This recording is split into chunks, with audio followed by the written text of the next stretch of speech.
Bonjour, je suis Katie B et j'aimerais partager aujourd'hui avec vous un peu de mon histoire.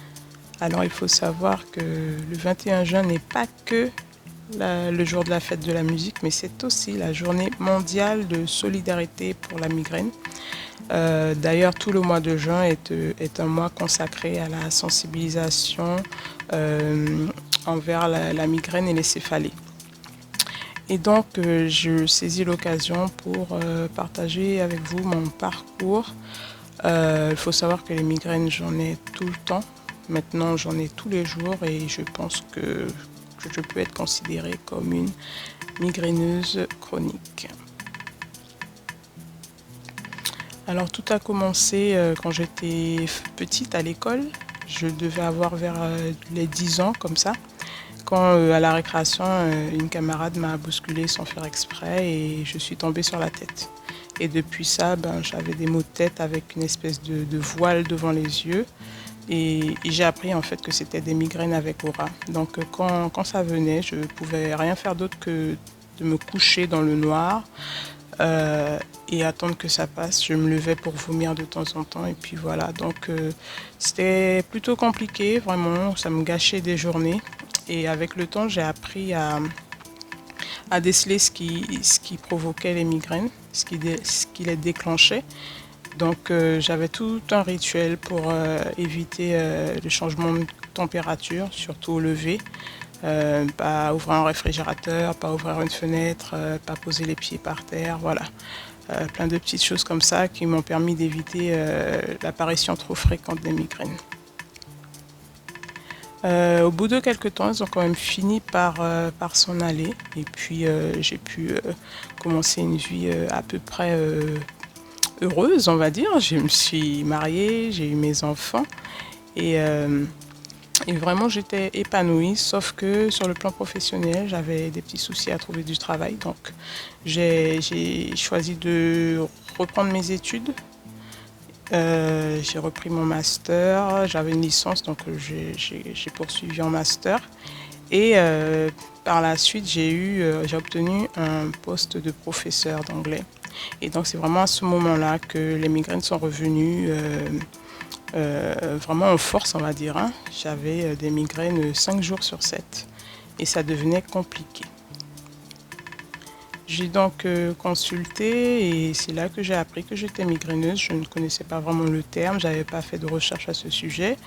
Et le docteur donc m'a dit ce que c'était, la sensibilité au bruit, à la lumière. Il m'a expliqué que ce que je voyais dans mon œil c'était l'aura. Et donc voilà, il m'a donné des médicaments qui correspondaient à ma situation.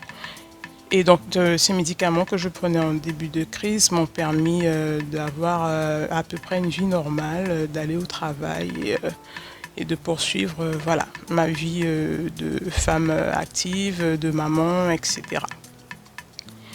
Malheureusement, avec le temps, les médicaments ne faisaient plus trop effet et les migraines sont devenues de plus en plus fréquentes et jusqu'à ce qu'elles soient quotidiennes.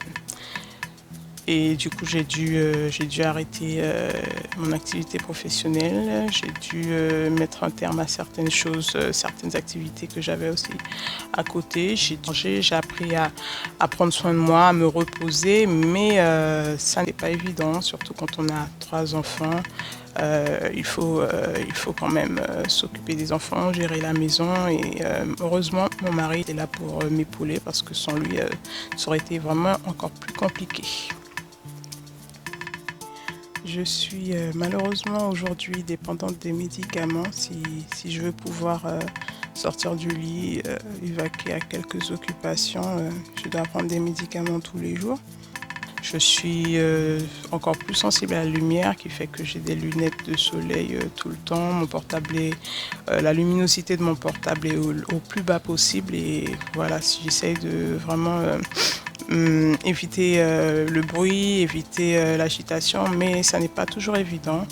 Et du coup, ça devient compliqué d'assister à un repas de famille, d'aller à l'église, de sortir. Voilà, je rentre toujours avec des maux de tête terribles. sachant que même quand je reste chez moi, ben, il arrive que je me réveille avec les maux de tête, ça me surprend dans la nuit, ça arrive n'importe quand. Je n'arrive vraiment plus à déceler ce qui déclenche les migraines.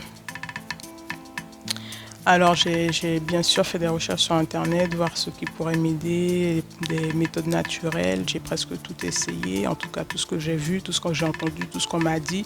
Et jusqu'ici, je n'ai pas trouvé de solution.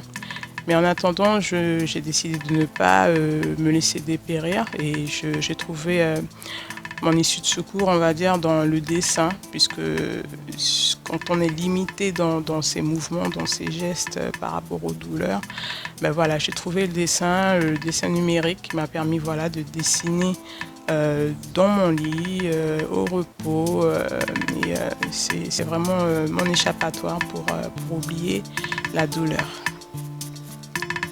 Et donc cette vidéo, c'est surtout pour mettre des mots M-O-T-S sur mes mots M-A-U-X. Sachant que là, je n'ai pas pu m'étaler grandement, mais je ne souffre pas que de migraine. J'ai encore pas mal d'autres soucis assez gênants au quotidien. Mais voilà, je voudrais vraiment encourager quelqu'un qui souffre dans le secret, qui se bat pour garder le sourire, qui se bat pour garder le moral. Je voudrais lui dire de ne rien lâcher. C'est vrai que c'est pas facile, mais il y a toujours du bon à tirer des épreuves, il y a toujours des leçons à tirer pour en sortir plus fort.